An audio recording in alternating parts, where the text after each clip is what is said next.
Continuamos con la segunda mesa de expertos, titulada La empresa española ante la cibercriminalidad. ¿Estamos preparados?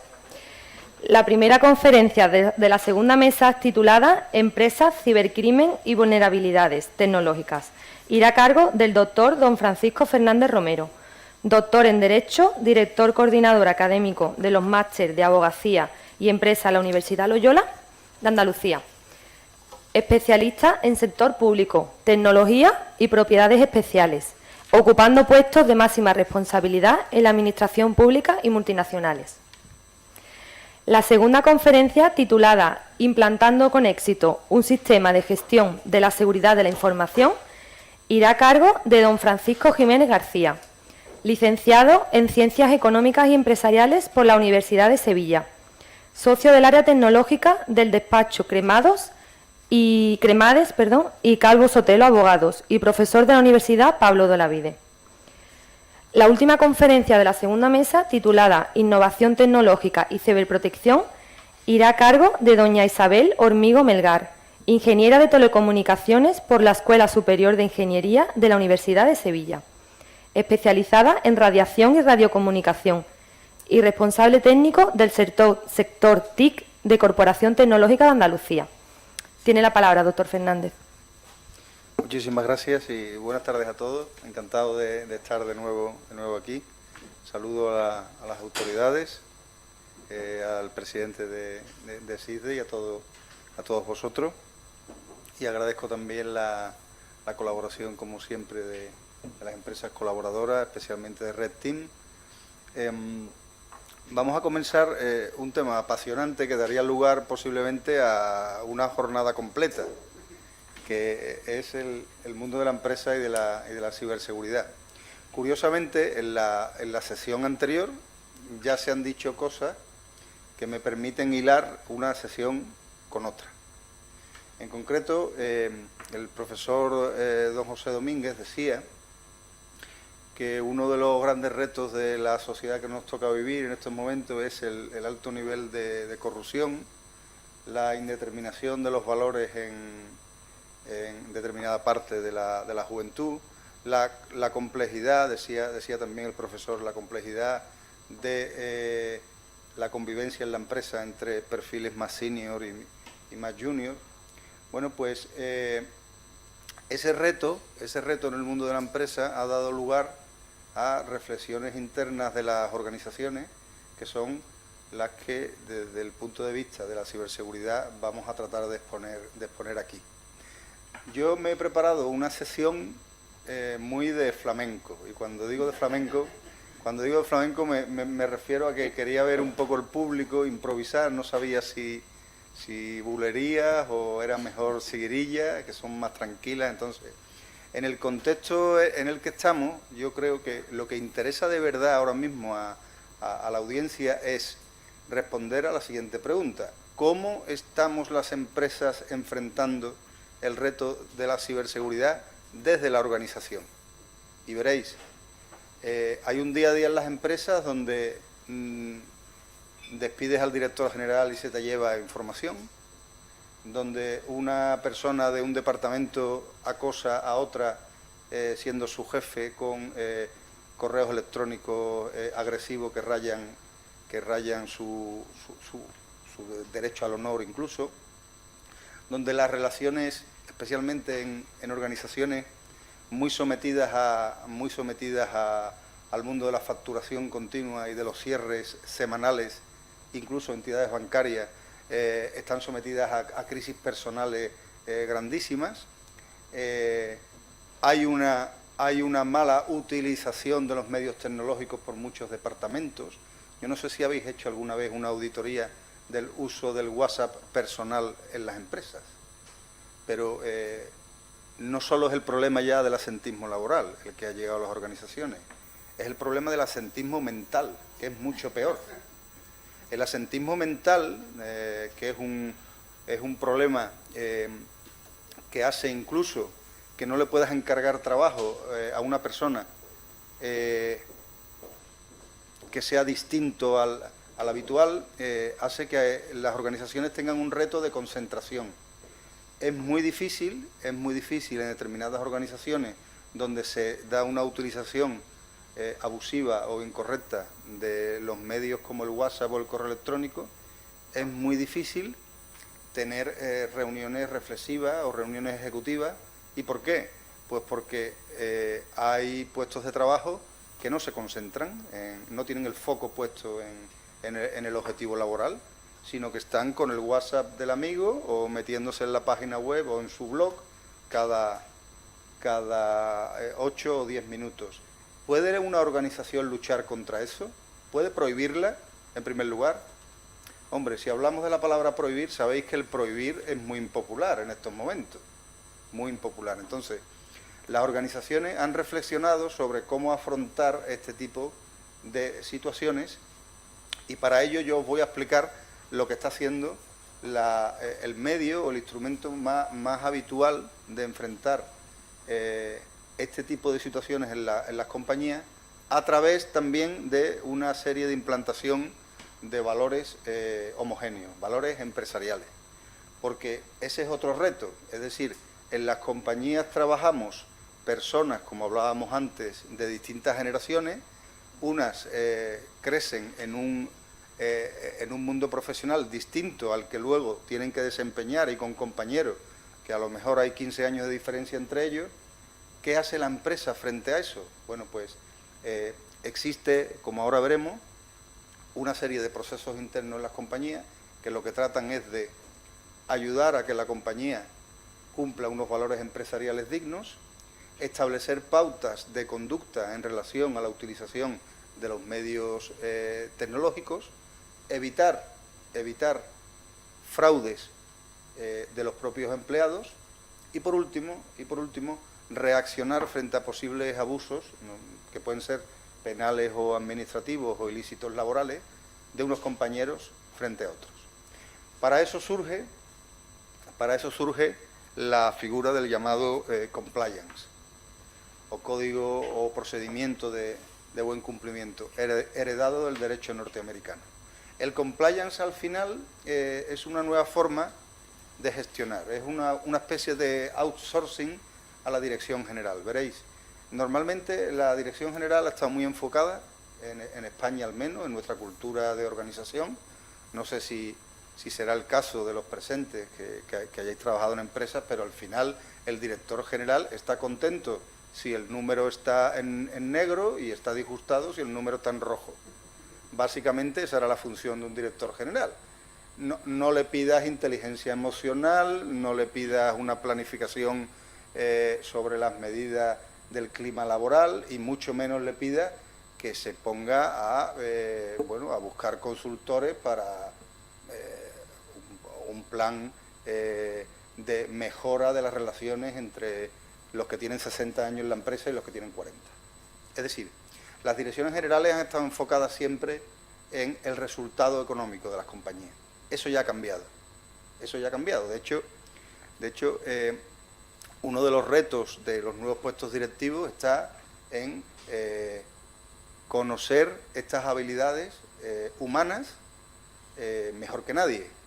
Ahora mismo un buen director general, incluso con unos resultados medianos a nivel económico, es aquel que sabe gestionar a su organización. Y en esa gestión de la organización llegan los conflictos, llegan las inseguridades y llegan los retos.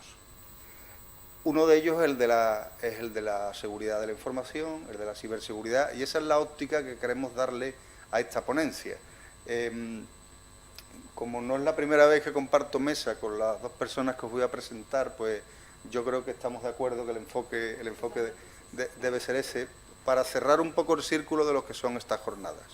Os decía, ¿cuál es la importancia del compliance? El compliance viene a parametrizar en una organización determinados ámbitos que tradicionalmente han quedado o en tierra de nadie o ámbitos a los que no se les echaba demasiada cuenta. Al director de recursos humanos de vez en cuando le llegaba alguna queja de un trabajador porque decía que su jefe era muy antipático con él, o que no le respondía a los mails, o que le hablaba en un tono desafiante. Al director jurídico de vez en cuando le llegaba alguna reivindicación que tenía que ver con que el compañero de al lado se llevaba todo el día viendo las páginas web de Marca porque era muy aficionado al fútbol, etcétera, etcétera, etcétera. Pero no había una conciencia de organización integral de todos esos pequeños detalles que hay en una empresa que te pueden hacer que pierdas el control de la empresa. Porque veréis, una empresa en la que tú no puedes controlar si tus trabajadores se destinan su tiempo al trabajo y no al WhatsApp personal, es una empresa que está sin gobierno. Pues igual ocurre con el nivel de agresividad que hemos llegado, tanto en las relaciones entre compañeros, donde puede haber incluso delitos, como incluso en las conductas de determinados directivos que pueden falsear información en nombre de tu propia compañía para hacer negocios con terceros. Claro, en el momento en el que año 2015 llega la responsabilidad penal de las personas jurídicas, ya todo el mundo se pone las pilas. ¿Por qué? Porque ya no es cuestión de buscar al empleado que ha cometido la infracción dentro, sino que ya el juzgado, cuando tiene que erigir la responsabilidad, llama a la propia compañía, que puede ser penalmente responsable. Y eso es lo que ha hecho cambiar todo. Aquí al final actuamos en base a los miedos que tenemos. Y ahora mismo, OHL, una de las grandes constructoras, pues se sienta en un banquillo, Villar Mir, su dueño, porque un delegado de no sé dónde, que posiblemente ni lo conocería, hizo un mal negocio en Argentina o en Brasil. Esa responsabilidad de la persona jurídica es lo que ha cambiado los controles internos. Y especialmente ha cambiado también el que la empresa destinen unos procesos internos para controlar la utilización de la información por sus empleados, tanto la interna como la que trasladan al exterior, la información que se cruza entre los empleados a los que se le ha puesto distintas capas de seguridad para que todo el mundo no pueda tener acceso a todo, y una cosa más importante, que es que se establece un cauce para que cuando se detectan conductas irregulares, ilegales o con trascendencia penal en una organización, haya una función que se llama Compliance Officer, que sea la persona que gestione ese tipo de situaciones. ¿Qué pasos se ha dado en una empresa en materia de ciberseguridad? Pues principalmente, bajo mi punto de vista, y hoy traigo un resumen de ello que me gustaría detenerme para que viesen lo importante que es esto. Principalmente el que los riesgos asociados a la ciberseguridad que puede sufrir una empresa, bien por conducta de sus propios empleados o bien por ataques del exterior, ya tienen, en el mundo del seguro, ya tienen una solución aseguradora. Esto es muy importante, ¿por qué? Porque no se le empieza, en el mundo de la organización de la empresa, no se le empieza a dar importancia a las cosas hasta que el seguro te da cobertura. Es decir, el problema no es importante hasta que no tienes una póliza de seguro. Bien, bueno, pues ya en el sector de las empresas hay unas pólizas de seguro, sobre todo parametrizadas por compañías norteamericanas. Yo me he traído, por ejemplo, un resumen aquí de una de ellas, y fijaros lo curioso, fijaros el ámbito de cobertura, todo relacionado con la ciberseguridad. Esta póliza se llama póliza de ciberseguridad y es una póliza que está ya suscrita por una empresa, por una multinacional, y fijaros las cuestiones que están incluidas dentro de su régimen de cobertura. Responsabilidad por vulneración de privacidad de la empresa por parte del empleado. Responsabilidad en materia de seguridad en la red. Responsabilidad por actividades en medios. Es decir, esta empresa, que es del sector automovilístico, si en algún momento algún periódico saca una noticia diciendo que los datos bancarios de los clientes han sido amenazados o han sido sustraídos, tendría que afrontar un daño reputacional y el seguro se lo cubre. Extorsión cibernética, protección, y la denomina protección financiera para un evento que incluye aquellos daños y perjuicios que les puedan causar a la empresa como consecuencia de estar sometido a una presión desorbitada por un chantaje. Pérdida de activos de datos,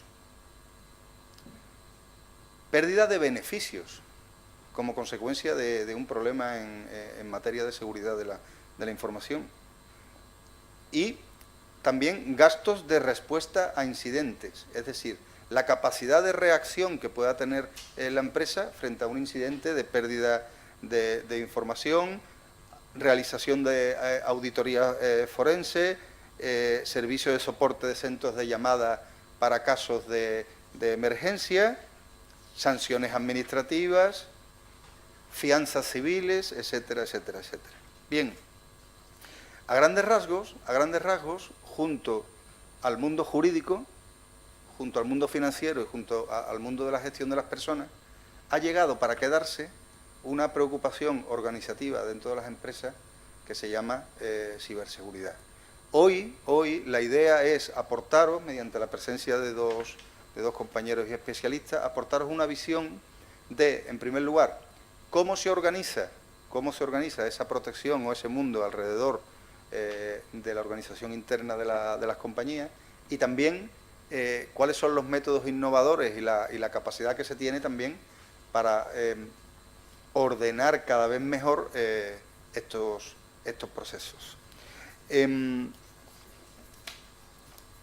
Finalmente deciros que la figura del responsable de ciberseguridad como parte del Compliance Officer en estos momentos, según el sondeo que he hecho entre las 7 consultoras más importantes de mandos intermedios para arriba, es una de las figuras más demandadas en estos momentos en sectores como farmacéutico, industrial y minero.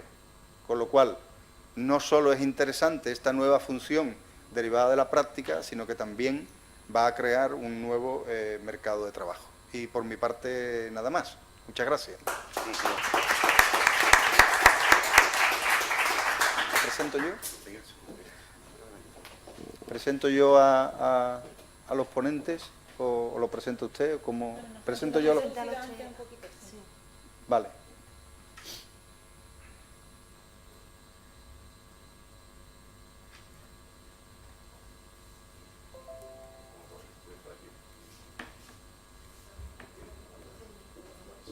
Sí, nos va a acompañar, en primer lugar, don Francisco Jiménez, es economista, experto en organización de empresas, y dentro de su currículum, aparte de ser profesor de la Universidad Pablo de Olavide, experto en organización de empresas, es también socio del área tecnológica del despacho Cremades Calvo Sotelo, y hasta hace relativamente poco fue responsable del Banco Santander en Londres en proyectos de blockchain. Con lo cual agradecemos la presencia de Francisco y tuya la palabra. Muy bien, pues muchas gracias a todos, gracias a la mesa, gracias a los organizadores, gracias a los presentes, y quizás un poco añado un agradecimiento por el día y la hora en la que estáis aquí, de alguna manera un poco atendiendo a escucharme, en este caso, esta pequeña presentación, ¿no? Bien, yo quería vale, perdón, vale. Yo quería preparar una pequeña presentación, sin ánimo de ser pesado, ni andaba buscando quizás un poco reiterar. Lo que quería era trasladaros en este foro cuáles son un poco las claves esenciales que tienen que ver con esto de la seguridad, con esto de la información, con esto de asegurar la información.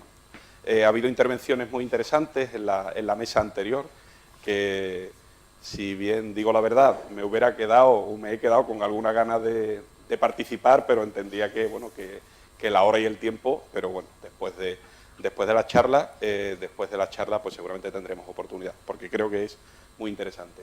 Bien, yo he venido a hablar un poco hoy, en la tarde de hoy, sobre la importancia de la información para las organizaciones. Tenemos que partir de la base de un hecho que creo que no es discutible. En el último cuarto de siglo del siglo XX y en el primer cuarto del siglo XXI, en el que todos ya estábamos aquí, tenemos que reconocer que la humanidad, en lo que a tecnología se refiere, aceleró. Y además aceleró de una manera absolutamente trepidante. Cada día va más rápido. Lo que hoy es algo nuevo, bueno, pues en el proceso de trituración de estos mercados tan voraces en los que estamos envueltos, en muy poco tiempo ya queda amortizado, ya queda resuelto, porque aparecen cosas nuevas, ¿no? Bueno, pues resulta que en el mundo de los negocios, en el mundo de la empresa, en el que si hiciéramos una definición de partida de qué es esto o qué era esto de la economía desde el punto de vista del modelo más teórico, pues de alguna manera es una ciencia que estudia la riqueza y las leyes que se ocupan de analizar cómo se genera esa riqueza y cómo se distribuye. Con lo cual, al final, la base de todo esto de la economía, partíamos de la base que era la riqueza, el capital, el dinero, los fondos, ¿no?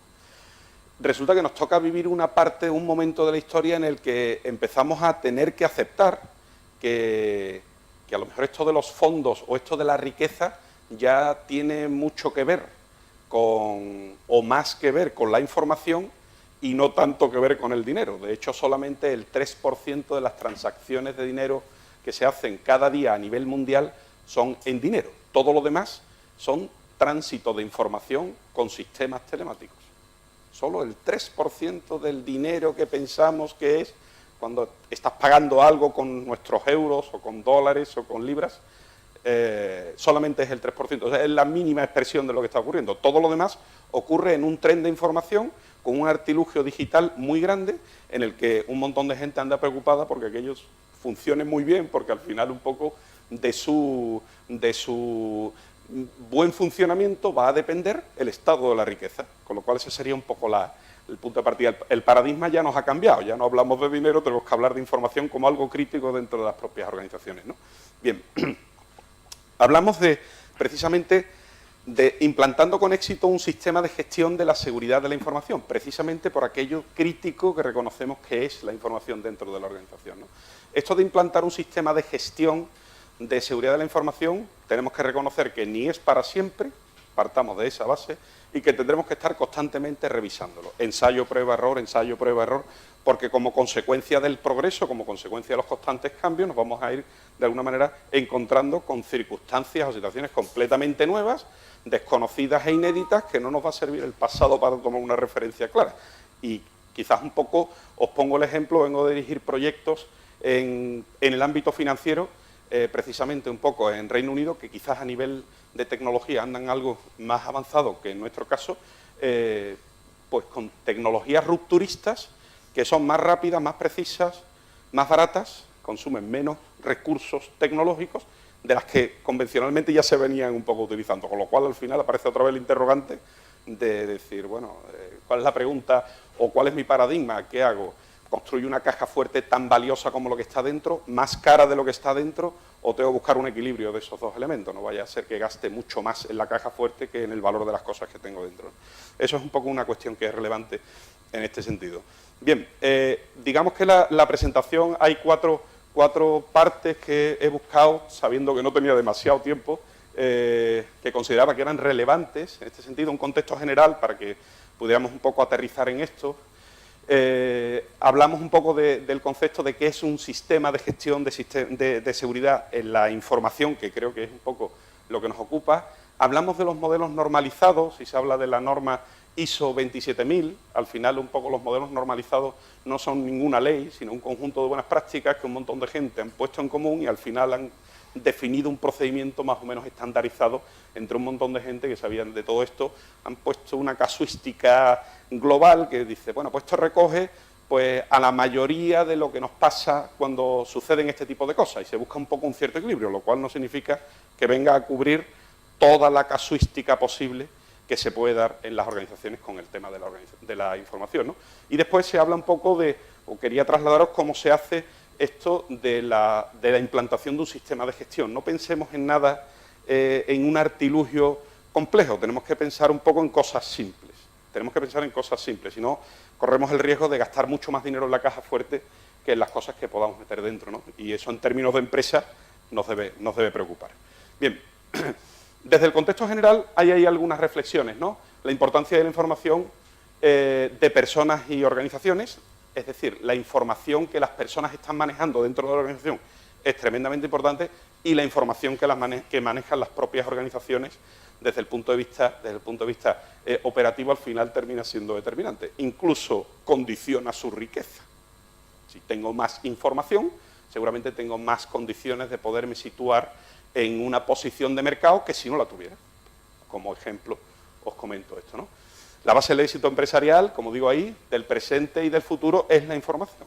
De hecho, tanto es así que hay determinadas herramientas que conviven con nosotros en nuestro día a día, por ejemplo, el caso de Google o el caso de Amazon, que lo que hacen no solamente identificar cómo nos hemos comportado hasta este momento, sino en un momento determinado puede ocurrir que dicten cuál debe ser nuestro comportamiento de futuro.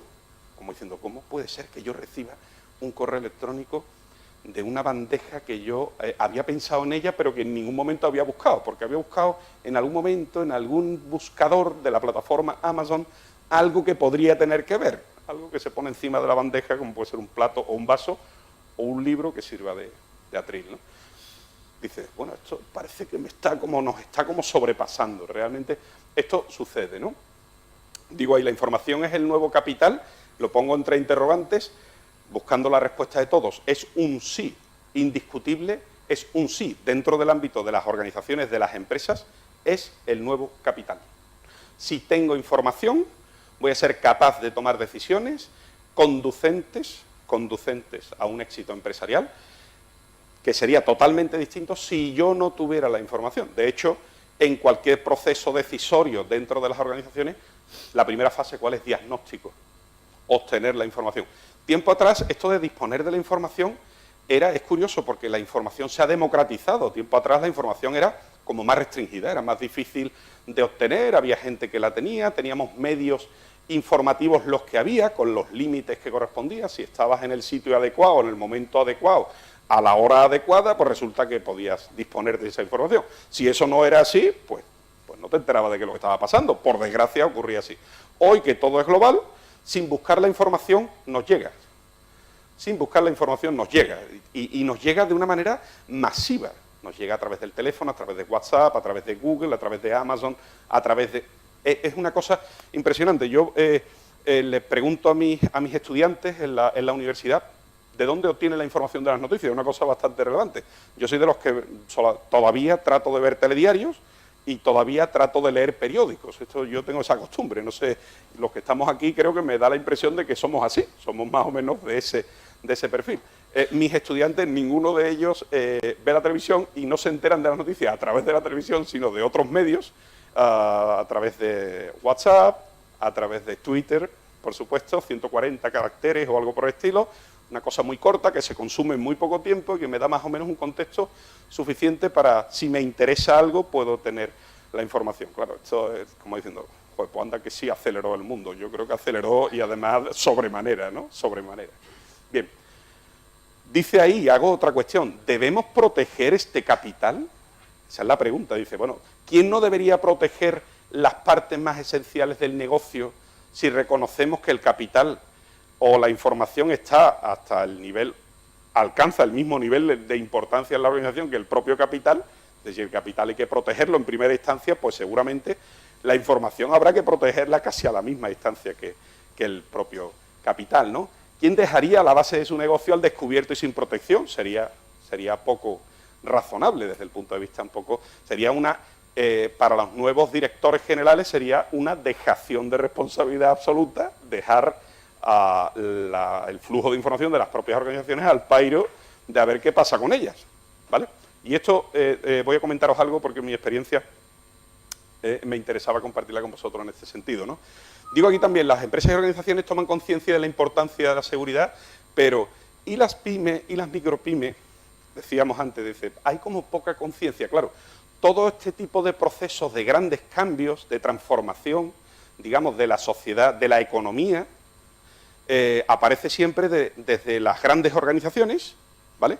Y va de alguna manera un poco en cascada, inundando el ámbito del sistema empresarial. En nuestro caso, el sistema económico español está compuesto por alrededor de 3 millones de empresas, pero no perdamos de vista que el 92% de ese sistema económico son micropymes, empresas de 1 a 5 empleados.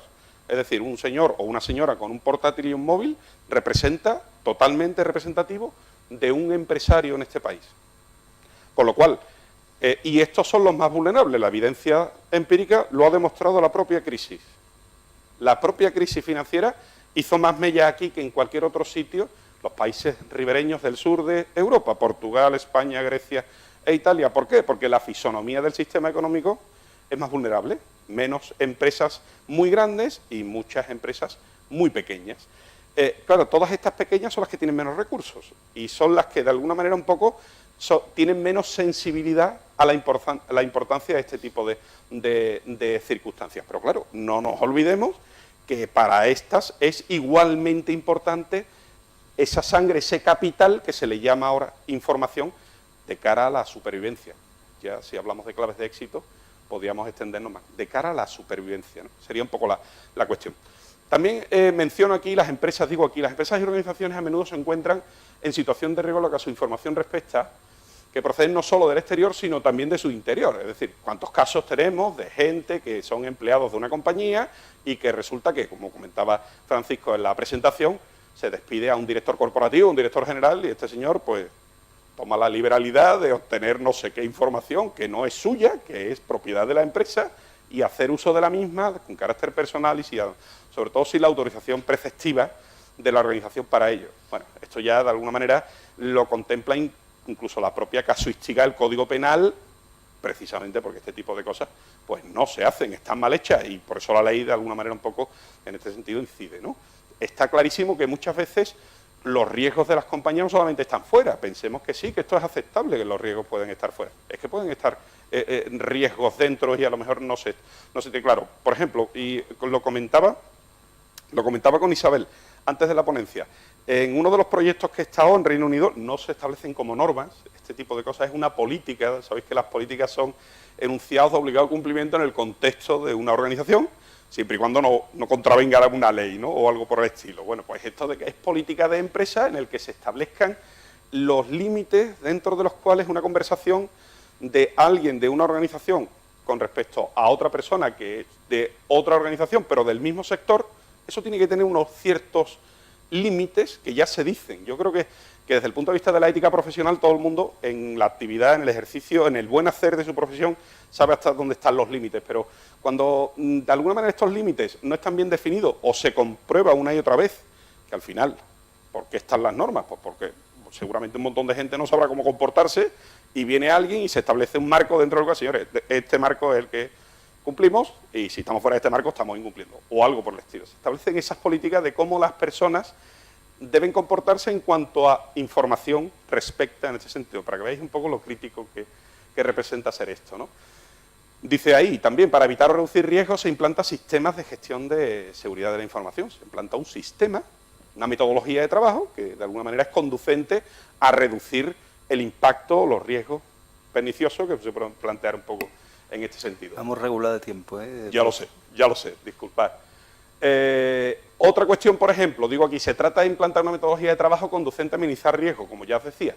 Todos los métodos de trabajo, también indico, deben contemplar a las personas intervinientes. No nos olvidemos de que somos personas, no somos máquinas. No somos máquinas, no respondemos como las máquinas. De hecho, ¿cuáles van a ser los puestos de trabajo del futuro si las máquinas van a ocupar sitios? Seguramente serán otros, digo yo.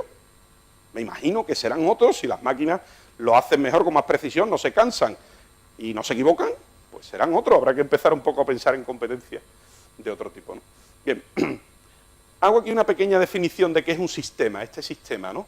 Como se indica en este sentido, un sistema de gestión de seguridad de la información para una organización consiste en diseñar, lo pongo en una tipografía mayor para resaltarlo, diseñar, implantar y mantener, esa es un poco la clave, es decir, tenemos que pensar en ello para ver qué forma tiene, tenemos que ser capaces de llevarlo a cabo y tenemos que asegurar que eso que llevamos a cabo se mantiene de forma estable en el tiempo para que de alguna manera consigamos un resultado. ¿De qué? De un conjunto de procesos, es decir, formas o métodos de hacer cosas, ¿vale?, que sean conducentes fundamentalmente a a gestionar de forma eficiente la accesibilidad, que podamos llegar, ¿no?, a la información, que sea confidencial si fuera necesario, que sea íntegra, es decir, que se componga con los elementos que de alguna manera se espera tener y que esté disponible en todos los casos. Por eso se habla de CID, ¿no?, confidencialidad, integridad y disponibilidad de los activos, ¿no?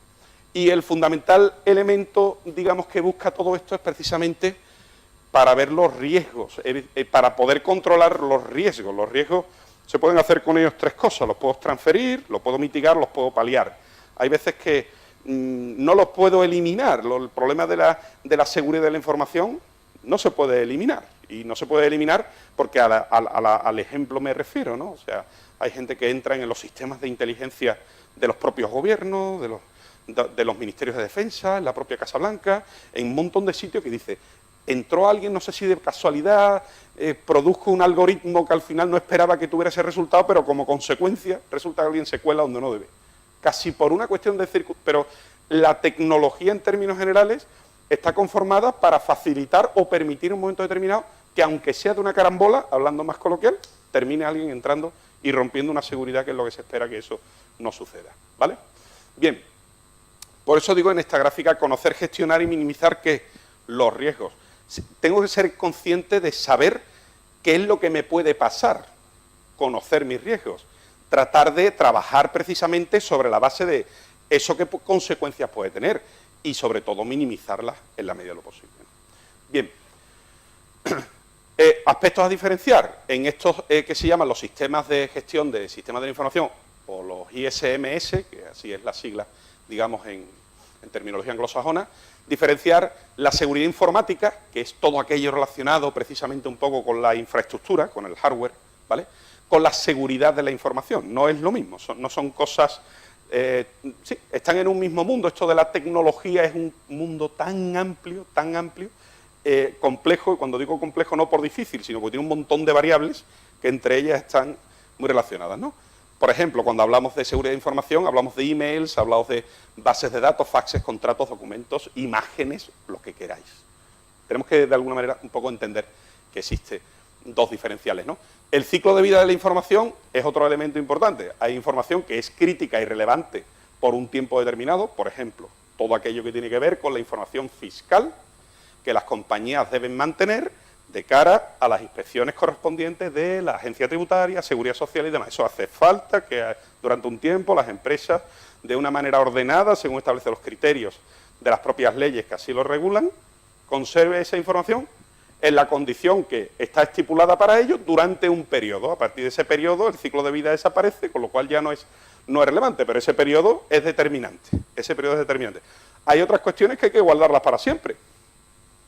Hay que guardarlas para siempre. Entonces, pues quizás en este sentido vendría, ¿no? Digo aquí análisis y orden de los sistemas de información, refiriéndome un poco a todo esto, definiendo el procedimiento de trabajo para mantener la seguridad, eso es tremendamente importante, y medir, es decir, si lo que no mido ni mejora ni empeora, con lo cual tendré que emplear controles que me garanticen saber si las cosas las estoy haciendo bien o mal. Esa sería un poco la cuestión. ¿Por qué? ¿Qué es lo que me va a garantizar precisamente un poco emplear este sistema de trabajo? Competitividad, rentabilidad, no perdamos de vista que, como decía Francisco, los números en negro son los que garantizan la supervivencia de los negocios, los números en rojo no la garantizan, con lo cual, fijaos dónde aparece la rentabilidad. Legalidad, por supuesto, y el nivel de riesgo asumible, es decir, yo implantaré un sistema de gestión de seguridad de la información en función de mi tolerancia al riesgo de que algo me pueda pasar. Y eso va a ser un poco el coste de mi caja fuerte, por decirlo de alguna manera, yéndome al ejemplo que os decía anteriormente, ¿no?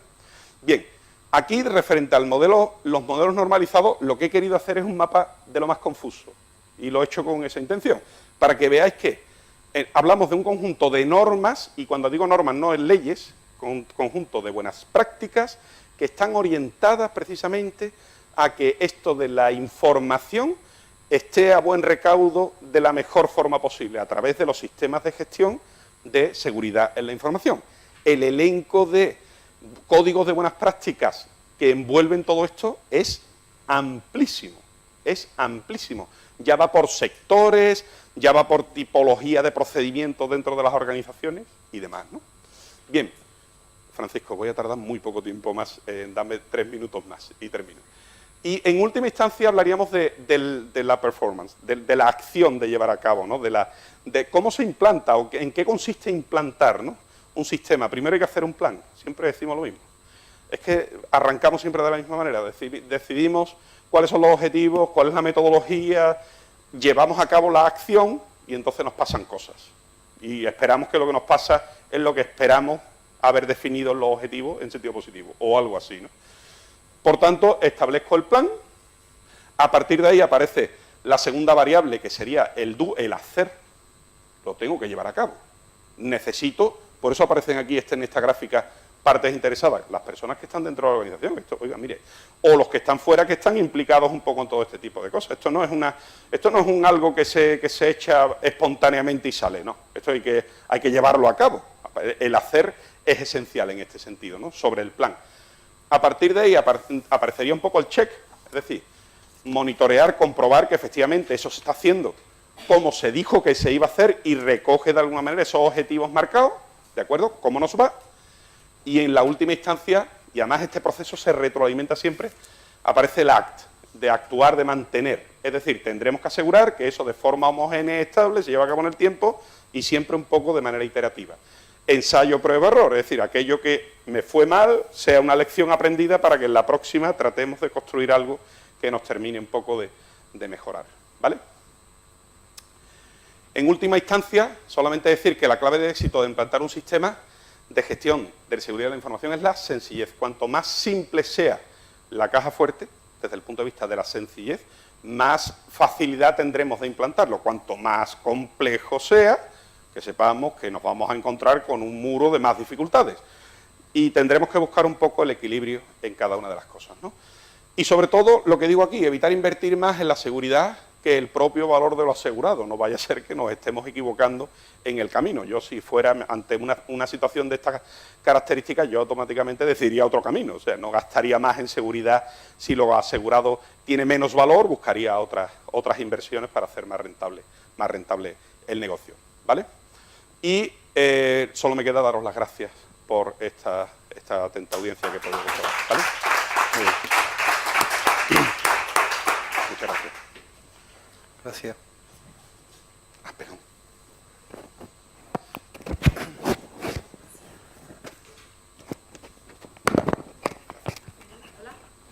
Ahora te voy a presentar. Hola, yo. ahora. Aunque yo hablo fuerte, quizá no hace falta ni el micrófono, pero bueno, lo pongo. Bueno, buenas tardes. Reitero las gracias de mis acompañantes también por esta jornada tan interesante, por la temática y por lo que a mí respecta a las tecnologías que subyacen dentro de toda esta industria de la ciberseguridad, y que trataré en 15-20 minutillos de reflejar un poco mi experiencia dentro de Corporación Tecnológica de Andalucía, en la que llevo ya casi 11 años, acompañando a empresas innovadoras, las empresas más innovadoras de Andalucía y también de España, a asesorar, a financiar sus propios proyectos de I+D y, en definitiva, a conocer un poco todas aquellas tendencias de innovación, tanto de grandes como de pequeñas. Luego tengo un par de transparencias también para contaros un poquito lo que hacemos desde CTA, iré pasando por ellas también. A ver, en primer lugar, mi ponencia se llama Innovación Tecnológica y Ciberprotección. Yo voy a centrarme cómo es la mesa en temas de empresa, en temas de ciberseguridad y ciberprotección desde el punto de vista empresarial. Había traído algunos datos y algunos aspectos claves y prioritarios que quizás se han repetido un poco a lo largo de todo el día, supongo, como es lógico y normal. Sobre todo el punto 4 creo que es el que puede tener un poco más de interés, en el que intento volcar toda mi experiencia sobre lo que son las tecnologías que subyacen en la I+D de la ciberseguridad ahora y en la del mañana, ¿no? ¿Qué tecnologías son las más potentes o son las que se vislumbran como más disruptivas para que dentro de 4 o 5 años la ciberseguridad avance pues a unos niveles que insospechados? Con la contrapartida de que ciberseguridad avanza al mismo tiempo que el cibercrimen, puesto que las tecnologías al final son las mismas para los malos que para los buenos, por decirlo de una manera muy simple. Y luego, como decía, un par de transparencias para explicar lo que hacemos de CCTA y unos cuantos mensajes así de conclusiones. Pues, a ver qué he hecho ahora. Algunos datos de contexto nacional y europeo, que de hecho algunos se han ido comentando a lo largo de la tarde. Solo en España, en el año 2017, se registraron 120.000 incidentes de seguridad, de ciberseguridad.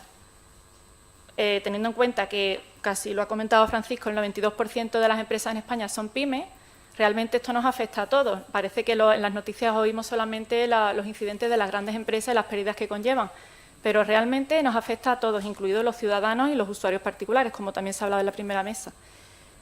Para que os hagáis una idea, un incidente medio cuesta a una pyme 74.000 euros y a una gran empresa pues muchísimo más, 830.000 euros. Son solamente datos un poco para reflejar la importancia, ¿no?, de este tema. Luego, por contrapartida, el 75% de las empresas españolas aún no están preparadas en materia de ciberseguridad. Eso es un hecho. Y el 61% de las empresas españolas dicen aumentar su presupuesto para la ciberseguridad en el año 2018. En fin, son una serie de datos que no merece la pena a lo mejor indagar en todos ellos, pero de alguna manera lo que queremos transmitir es que parece que se está dando cuenta, desde el punto de vista empresarial, sí que se está tomando conciencia de la importancia de tener protegidos sus sistemas de puertas para adentro y de puertas para afuera, ¿no?, que es un poco la diferencia que nosotros siempre hacemos, por lo menos en ingeniería de telecomunicaciones, la diferencia de seguridad de la información y ciberseguridad. Hay un poco la diferencia de la barrera de si está hacia dentro de la empresa o hacia afuera. Realmente el término ciberseguridad últimamente un poco que se amplía y se habla de ciberseguridad como hoy por hoy los modelos de negocio son completamente digitales, la ciberseguridad y la seguridad de la información es prácticamente el mismo concepto, ¿no? Y enlazando con la siguiente transparencia, ¿por qué necesitamos hacer I+D en temas de ciberseguridad y ciberprotección? Puede ser algo evidente, pero aquí traigo las ideas fuerza, ¿no? Y es lo que comentaba, estamos en plena transformación digital de todos los sectores, la cuarta revolución industrial que le llaman, todas estas tecnologías que abren las palabras de moda de IoT, Industria 4.0, todo eso aumenta la conectividad de los datos que circulan por las redes. Los nuevos modelos de negocio en lo que es el software, lo que se da como servicio, o incluso una infraestructura como servicio, ¿no?, de estos términos de software as a service, etcétera. Todo eso hace que, al final, los datos de las empresas, tanto de carácter personal como los datos de tus clientes, de tus proveedores, de tus estados financieros, al final están en la nube, con esta nueva tendencia, bueno, ya no tan nueva, pero sí imparable, ¿no?, en la que estamos. Entonces, es fundamental que las empresas tengan dentro de sus estrategias de seguridad de la información muy en cuenta los temas de ciberseguridad. Otra cosa que se ha comentado, hay un importante número de incidencias de ciberseguridad o de incidentes que vienen de dentro de la empresa y son lo que llamo ahí las amenazas internas.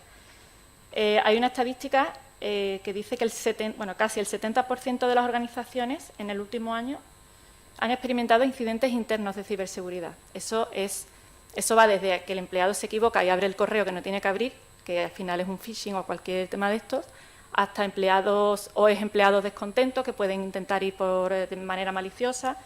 Esto implica también, está muy relacionado con la tendencia de las empresas, lo pongo más abajo. Hay una tendencia, que sus siglas en inglés de Bring Your Own Device, o Shadow IT, que en realidad a lo mejor el término no suena, pero son conocidas por todos vosotros, y es que la empresa, muchas empresas dan facilidades para que el usuario desde su propio smartphone o tablet, etcétera, acceda a recursos de la propia empresa, aplicaciones empresariales, etcétera, siendo eso una brecha importantísima para la empresa, ¿no? Su sistema de información está en un software que no controlan o en un contenido, en un dispositivo que no controlan.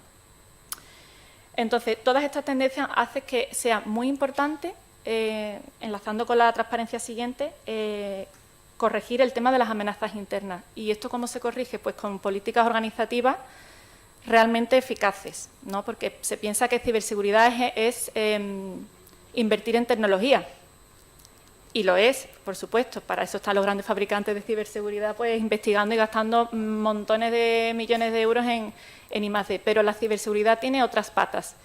Y es lo que traigo en la siguiente transparencia y lo que yo siempre, que Francisco me habrá escuchado decirlo, y es que para mí la ciberseguridad o la ciberprotección debe ser tenida en cuenta con un enfoque completamente holístico. Es decir, son medidas tecnológicas, pagando, fabricante, pagas dispositivos, te integran el sistema, te dan el software, te dan el mantenimiento, pero son medidas políticas y regulatorias, que es también algo obvio, pero no se cumple, y Fran lo sabe, en muchas empresas, y por supuesto medidas organizativas, que yo lo subrayo ahí porque es lo que en mi experiencia he detectado que es lo que más falla en las empresas.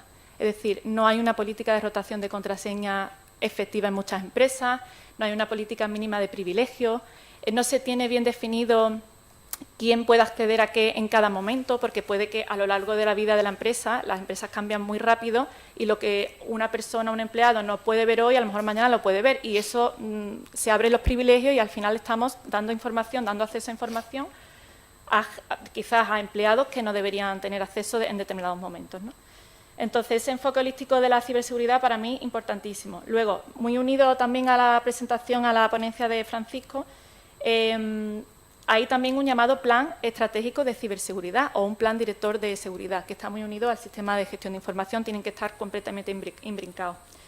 Y a veces no es más que una base de datos o un Excel, pero es una catalogación de dónde están los activos tecnológicos de las empresas, qué aplicaciones hay, en qué tecnologías están, quién puede acceder a ellos, de tal manera que se tenga siempre en cuenta, porque claro, también hay que minimizar el riesgo de ataque. A lo mejor toda la información no me merece la pena blindarla con un candado enorme. A lo mejor hay cosas que lo quiero con un candado pequeño y otras cosas con un candado grande. Entonces es importante tener claro qué activos tecnológicos tiene la empresa y qué riesgo tendría perder esa información o cuánto me costaría económicamente perderlo. Y para eso es lo que, digamos, lo que sustenta el plan director de seguridad. Muy importante también, destaco aquí, también se ha comentado esta tarde, el perfil de ese experto en ciberseguridad. Había una estadística que encontré el otro día y era que hasta 2020, para 2020 iban a ser necesarios más de casi 2 millones de expertos en ciberseguridad. Expertise que ahora mismo no existe como tal, como comentaba el profesor también anteriormente. Suelen tener perfiles técnicos, informáticos, ingenieros, pero actualmente no existe ese perfil, por lo menos con ciencias regladas, ¿no? Muy importante también ese perfil. Y luego lo destaco en último lugar, esa falta de medidas internas y organizativas, porque al final el usuario y el empleado somos el eslabón más débil. Eso es así. De nada sirve tener un sistema fantástico de ciberseguridad si luego te mandan desde el trabajo un correo, que nos ha pasado y lo hemos oído todo, un correo raro y al final acabas ejecutando el archivo y la lía bastante grande. Y eso lo hemos visto pues muchas empresas, ¿no? Y esto afecta a todos los perfiles, porque desde CEOs hasta empleados, esto afecta a todo el mundo. No sé cómo voy de tiempo, Francisco. Yo hablo rápido, pero... Sí.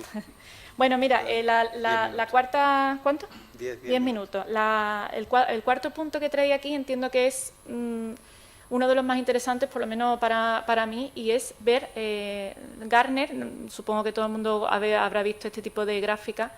Gartner es una gran consultora que saca anualmente una representación gráfica de las tecnologías en cuanto al estado de madurez que tienen, el estado de adopción y la cercanía al mercado que puedan tener.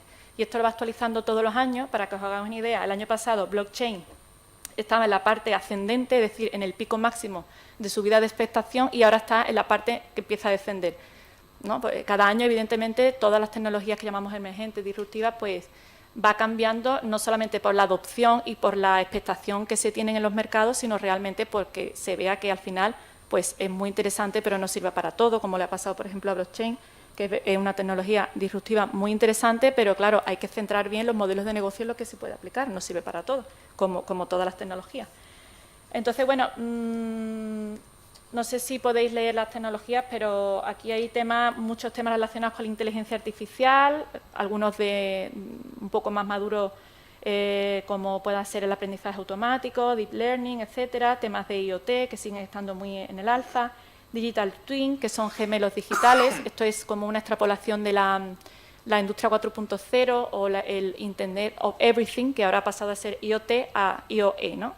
Pues es tener digitalmente, digamos, tenemos el espacio físico y el espacio digital, ¿no? Bueno, no me detengo en las tecnologías, podría estar hablando toda la tarde de ello. La siguiente transparencia, que entiendo que es más interesante, es cuáles de esas tecnologías realmente aportan a la I+D en ciberseguridad, en materia de ciberseguridad. Actualmente, en el estado en el que están los proyectos de I+D y las tendencias de I+D en estos tiempos, al menos desde mi prisma, yo creo que son 3 los grandes bloques que aportan a la I+D en materia de ciberseguridad, y son todo el tema de Big Data y la analítica avanzada, que está muy relacionada, y dentro de la inteligencia artificial en Machine Learning. Con estas 3 tecnologías, con una combinación de estas 3, se pueden hacer infinidad de cosas en materia de ciberseguridad, como detectar patrones anómalos en comportamientos de usuarios y también en comportamiento o rendimiento de sistemas, automatizar procesos y protocolos de ciberseguridad, evitar propagación de malware, detección de contenido malicioso en redes sociales, es decir, que ya combinada dan un potencial interesante. Y en la parte de abajo os ponía herramientas que se basan en estas 3 tecnologías que ya están disponibles de alguna manera, sobre todo por los grandes fabricantes, ¿no? Como son las tecnologías del engaño, que son aquellas en las que a través de software se ponen señuelos para los hackers para que parezca que estás haciendo al servidor, pero no lo estás, es un señuelo, etcétera, ¿no? Luego las técnicas IDS, que son de detección de intrusiones, también se usan frecuentemente, tecnologías basadas en monitorización continua y luego, como decía, reducir el perímetro de ataque, ¿no? Todas esas están basadas en esos 3 grandes bloques tecnológicos que os comentaba. ¿Cuáles son? Esto sería como la ciberseguridad de la I+D de ahora, y cuál serían en los próximos años esas tecnologías que sustentarían la I+D en materia de ciberseguridad, ¿no? ¿Por dónde van los tiros? La inteligencia artificial, yo estoy segura que va a seguir siendo una palanca importantísima para avanzar en materia de ciberseguridad, no solamente en ciberseguridad, en casi todos los sectores. A pesar de que nos suene que esto va a acabar yéndosenos de las manos con robots y inteligencias y demás, la inteligencia artificial hoy por hoy, aprendizaje automático, aprendizaje profundo y demás, son herramientas muy, muy potentes para detectar patrones y ya no solamente, como decía antes, detectar, sino prevenir, y el paso siguiente sería predecir. O sea, la inteligencia artificial hace que podamos pasar de detectar cosas, monitorizándolas, a predecirlas. O sea, imaginaros el potencial que puede tener todo esto. En otros sectores se aplica, en ciberseguridad está ahora, los investigadores están ahora a nivel nacional y europeo implementando este tipo de herramientas. Y como decía ahí, todas las tecnologías son 2 caras de la misma moneda. Ciberseguridad se alimenta de IA, pero es que el cibercrimen también se puede alimentar de IA. O sea, siempre va a ser una lucha. Luego, el segundo bloque de tecnología que traía, que, bueno, hay cierta controversia en cuanto a si pueda o no pueda favorecer la investigación en materia de ciberseguridad, es las tecnologías las DLTs, que realmente es la tecnología de blockchain. Lo que pasa es que blockchain lo conoce todo el mundo y el término DLT o tecnologías de registro distribuido, pues lo conocen menos, pero al final estamos hablando de la misma tecnología, ¿no? De compartir bases de datos de una manera que sean los registros que se vayan a compartir sean inmutables y totalmente transparentes por un tema criptográfico que tiene de compartición de claves, etcétera, que la hacen muy potentes, ¿no? Esta tecnología per se, como aplica criptografía compleja, se vislumbra como una de las tecnologías que puede aportar en ciberseguridad. Y también he oído recientemente que, te miro a ti porque has estado al cargo de proyectos de blockchain, Francisco. He oído recientemente que uno de los ataques más importantes y que hace perder más dinero a las empresas, que es los DDoS, no sé si lo habéis oído, que son ataques de denegación de servicio, ¿no? Que te suplantan tu dominio y empiezan a colapsar el servicio y bueno, unas pérdidas económicas horrorosas. Pues he oído que gracias a que si se pudiera aplicar blockchain a los dominios, o sea, a la sustitución de esos dominios, sería imposible hacer ataques de denegación de servicio, con lo cual la he puesto aquí por eso, porque yo creo que puede tener potencial. Y en la última tecnología, y a partir de ahora voy más rápido, que yo creo que va a afectar y que va a revolucionar no solamente ciberseguridad, sino muchos sectores, es la computación cuántica, que es una de las que estaba en la gráfica en la parte ascendente. Se prevé que llegue de manera comercial en 4 o 5 a 10 años, habrá que verlo. Ya hay ordenadores cuánticos disponibles, la NASA y Google han comprado un ordenador cuántico por la friolera de 15 millones de euros, de dólares en este caso. Los hay, son enormes, son como habitaciones completas, pero con la revolución que puede suponer para la informática es enorme, porque estamos hablando de que ya no trabajamos con bits, ahora trabajamos con bits cuánticos, que gracias a la superposición de estados y demás de física cuántica, hacen que los ordenadores vayan del orden de 4.000 veces más rápido que los actuales. Con lo cual, esta tecnología, si llegara a implantarse más extensamente, incluso podría llegar a desbancar a blockchain, porque al final estamos hablando de que vectoriza y puede romper cadenas de cifrado en segundos, o sea que desbanca a blockchain. Ahí están esas tres. Yo quiero destacar las tres. Luego, rápidamente, había preparado aquí, como decía, un par de transparencias. CTA es una fundación privada constituida a modo de clúster multisectorial. Somos 160 empresas nacionales.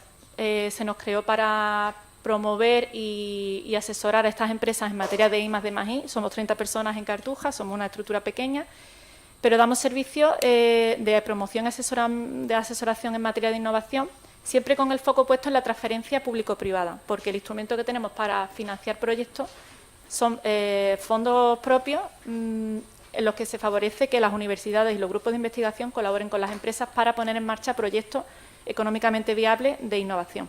Es un modelo un tanto singular. Tenemos una serie de servicios, pero todos relacionados con la innovación, ¿no? Y con la transferencia de conocimiento.